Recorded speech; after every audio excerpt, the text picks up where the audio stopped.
Welcome back. We're here talking with James Babb. He's the architect behind the jury nullification billboards that are springing up in Washington, D.C. and soon to be around the country.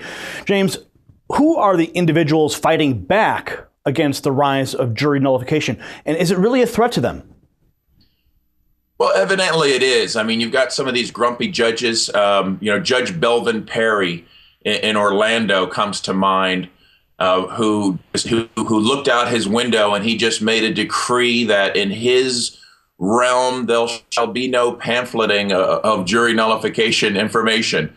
And he wrote his own law and declared it illegal to pass out truthful information on a public sidewalk, even in the blocks surrounding his courthouse.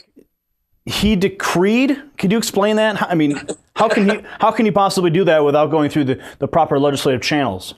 Well, that's a good question, but judges can do a lot, and he said, well, you're going to be in contempt of court if you pass a pamphlet on the sidewalk outside my window. And some people, like you mentioned, Professor Julian Heichland, our friend Mark Schmitter in Florida, they said, oh, really? Well, I have a right to do this. I'm going to do it anyway. They were arrested by Judge Belvin Perry's men. I won't say they stood trial, but then they were judged by Belvin Perry to be guilty of breaking the law that he just created on the fly. And then Judge Belvin Perry sentenced them. And Mark Schmitter spent over 100 days in jail for passing out truthful information on a sidewalk about this topic. Now, I think this is sort of an extreme exception. Most judges know they don't have that type of tyrannical power. Well, but why is this judge dead set against people knowing the rights and jurors knowing their rights? It baffles me. Well, look at the courtroom, what the setting that they've created in there. You've got this guy in a special dress sitting up on a platform. Behind him is a giant logo, and people walk into the room and they stand up and remove their hats and they address him with this title that sounds almost like royalty. He's created an environment where sort of he wants to portray himself as the high priest, and people should come in and obey. The reality is the juror is the highest power in that room. The jury has the power.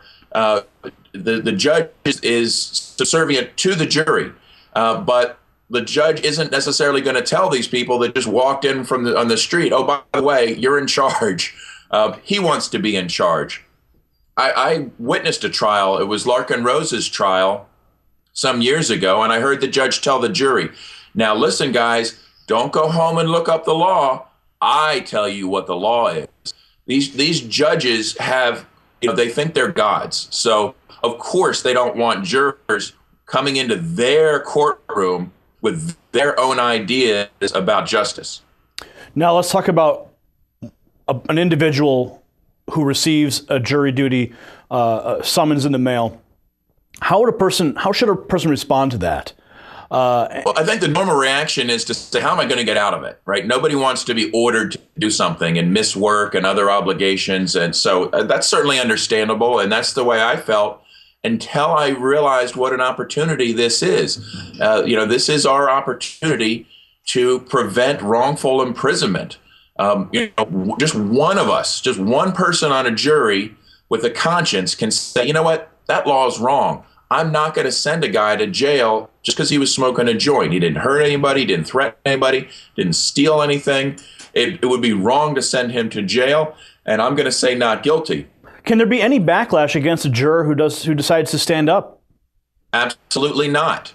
There is nothing that can be done to a juror. There is no threat possible.